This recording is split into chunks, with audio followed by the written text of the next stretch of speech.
말씀은 창세기 44장 1절에서 34절 말씀입니다.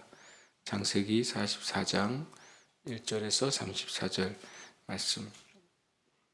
44장 전체 말씀인데요. 우리 함께 말씀 봉독하겠습니다.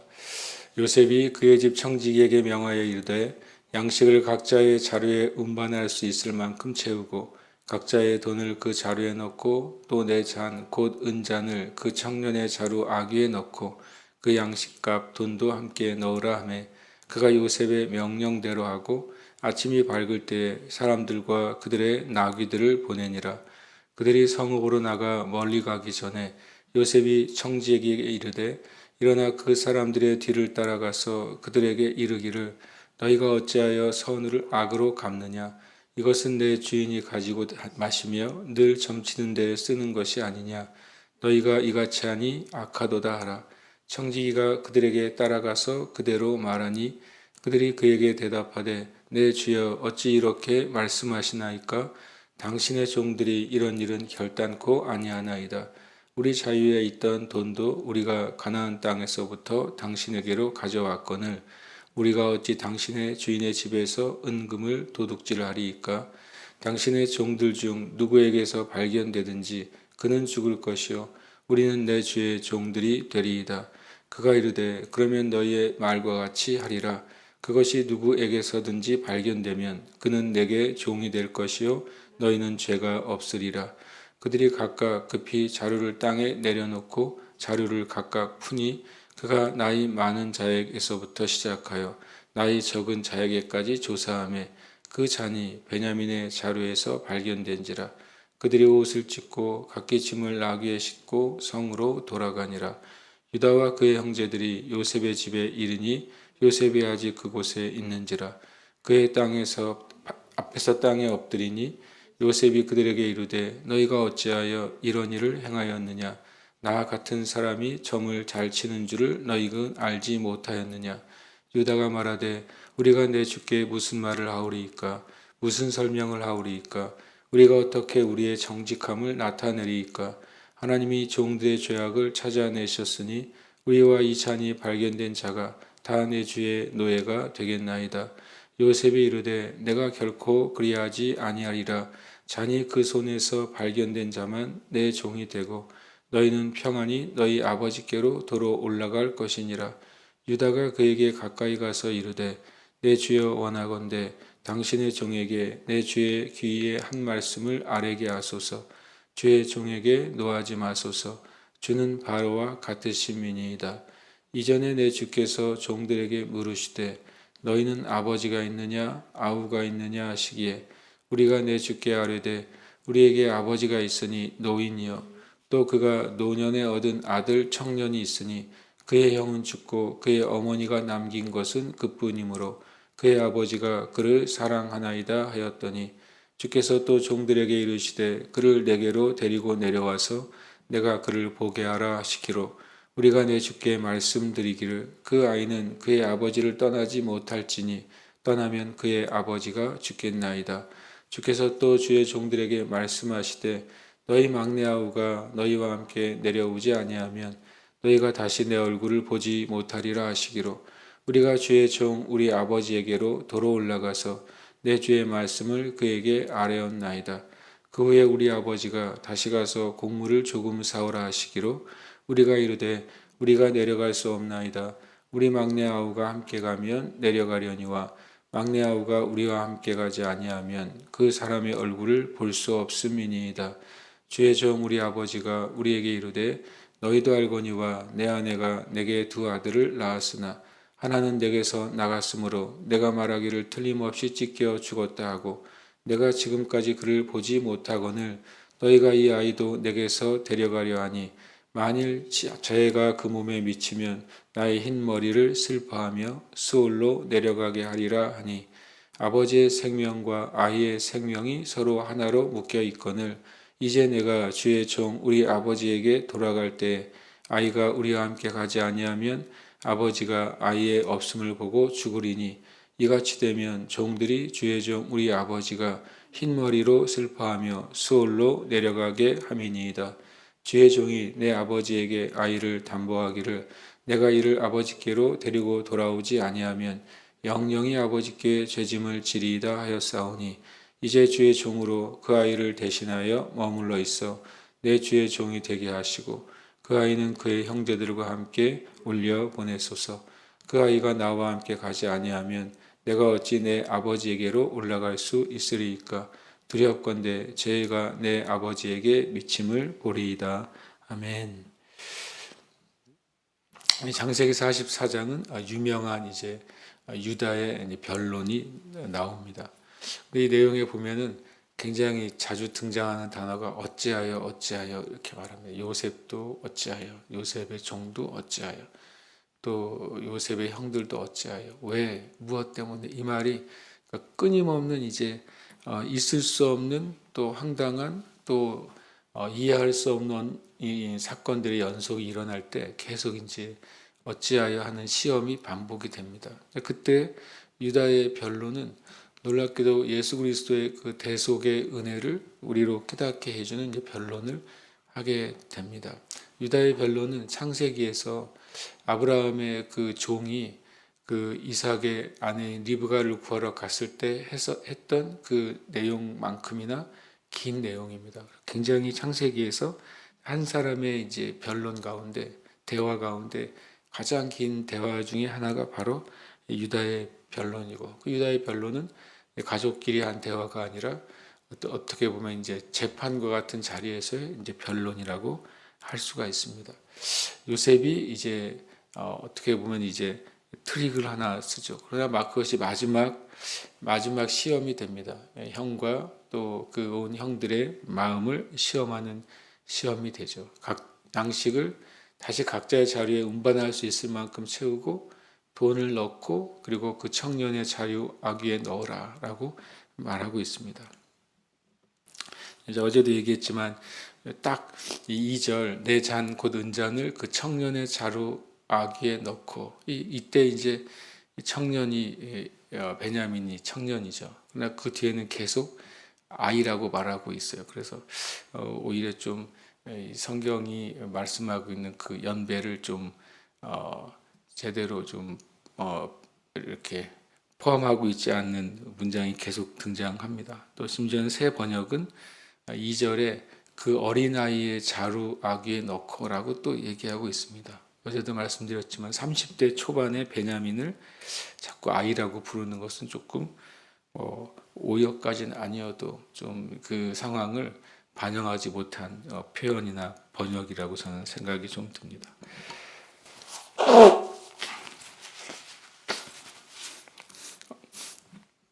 어찌됐든 이제 이 요셉의 작전에 의해서 함께 이제 그들이 걸려들게 되죠. 그래서 여기서도 4절에 보면 너희가 어찌하여 선을 악으로 갚느냐. 요셉이 선하게 행했는데 이 요셉의 형들인 또 야곱의 아들들인 이들이 왜 훔쳐갔느냐라고 말하고 거기다 더해서 이 이제 요셉의 은잔까지 너희가 훔쳐갔느냐라고 말하고 있는 것입니다. 그랬더니 그들이 또 이렇게 말하죠. 어찌 그렇게 말씀하십니까? 우리는 절대 그럴 의도도 그렇게 행동할 마음도 그리고 실제로 그렇게 하지 않았다. 어찌 당신의 주인의 집에서 은금을 도둑질하겠습니까? 라고 이제 이의 변론은 뭐냐면 절대로 그런 일이 있을 수 없으며 그런 일을 행하지 않았다라고 자신들의 결백을 주장합니다. 실제로 그들을 훔치지 않았죠. 그럼에도 불구하고 이제 시험을 합니다. 구절이 되게 중요한 이제 어떻게 보면 이 형제들 사이에서 일어난 것 중에 중요한 터닝 포인트가 됩니다. 왜냐하면 당신의 종들 중 누구에게서 발견되든지 그는 죽을 것이요 우리는 내 주의 종들이 되리이다. 처음으로 그 형제들이 책임을 다른 형제에게 전가하지 않고 자신들이 책임을 지겠다고 한 문장이 됩니다.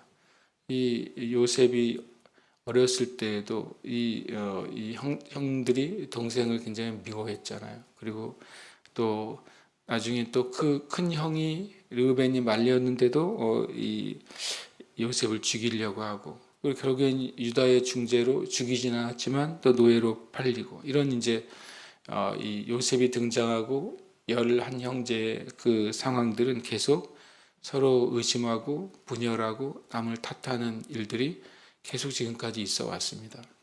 그런데도 처음으로 그 죄지은 자가 죽을 것이고 우리 모두가 주의 종들이 되겠다.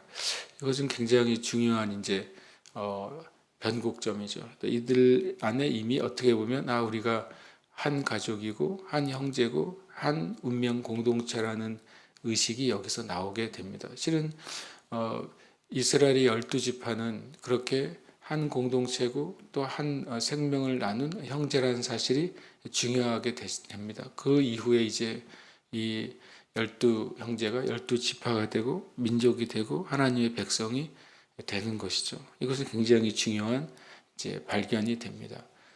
그런데 이제 그때 종은 한 명만 종이 될 것이다라고 말하죠. 근데 결국에 베냐민의 자루에서 발견이 되고 그것 때문에 다시 돌아오게 됩니다. 근데 똑같이 요셉이 뭐라고 말합니까? 너희가 어찌하여 이런 일을 행했느냐? 참 신기하게 이제 다 당한 자나 또 그것을 계획한 자나 왜 그렇게 했느냐? 어떻게 이런 일이 일어났냐고 계속 묻는 것이죠. 질문 가운데서 답을 찾는 겁니다. 때로는 우리가 연약할 때에도 하나님께 그런 질문을 하는 신앙이 될 수 있습니다. 주님이 왜 이러셨습니까? 어째서 이런 일이 나에게 벌어졌습니까? 내가 원하거나 내가 계획하거나 또 내가 한 일의 결과도 아님에도 때로는 우리의 삶 가운데 일어날 때 왜 또 어떻게 무슨 목적으로 그런 일이 일어나는지를 끊임없이 묻는 신앙이 되는 것이죠. 그러나 어찌하여라고 서로 묻고 묻지만 거기에 답은 실은 없습니다. 왜냐하면 여기는 아는 것처럼 요셉이 마지막으로 한 테스트고 실제가 아니지만 그것이 상황이 일어났기 때문에 그렇습니다. 근데 유다가 그때 말하기 시작합니다. 르우벤이 말하기 시작한 게 아니라 큰 형인 르우벤이 말하지 않고 유다가 말을 하는 거죠. 그리고 또 억울하게 자기의 자료에서 은전이 나왔던 베냐민이 자기 자신을 변호한 것도 아니고 유다가 변호를 시작하는 것이죠. 바로 유다가 야곱에게 내가 베냐민을 데려오지 않으면 내가 평생의 죄짐을 지겠다. 내가 베냐민 대신에 책임을 지겠다고 한 말을 유다가 실은 실천하고 있는 것입니다. 이것이 유다가 나중에 야곱이 죽을 때 한 예언 가운데 유다가 바로 장자의 권리를 얻게 되는 이유입니다. 그가 먼저 자기 말한 것을 책임지고 그리고 그가 희생적으로 베냐민 대신에 자기가 대신 죄를 받겠다고 하는 놀라운 장면이 이제 나오게 됩니다.